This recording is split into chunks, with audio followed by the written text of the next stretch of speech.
If you're a nonprofit human services worker in New York, you need to stop scrolling and watch this video.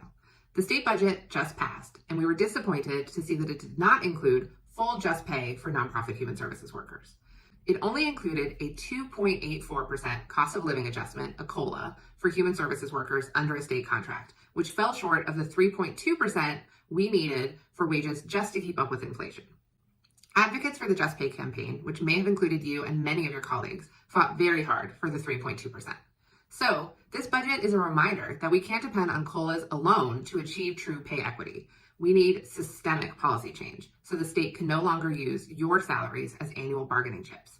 That's where the wage board bill comes in, and we need your help to fight for it.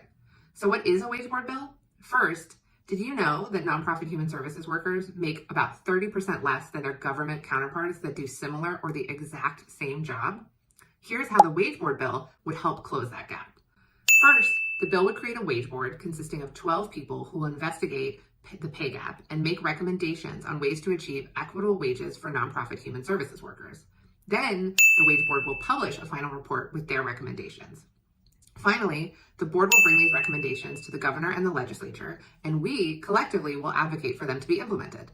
Our sector is long overdue for change, thanks to decades of divestment from leaders. But systemic change can take years, so we need to start now. So now's our last chance in this legislative session.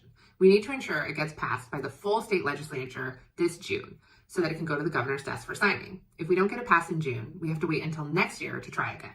Sign up to call your state assembly member on May 15th and ask them to co-sponsor the wage board bill. Making a call takes just a few minutes since we have pre-written scripts for you, and our platform will automatically connect you to your legislator based on your address. We're so grateful for the incredible advocacy you've done over the years, and thanks to you, we started to plant the seeds for systemic changes, and leaders are listening to us.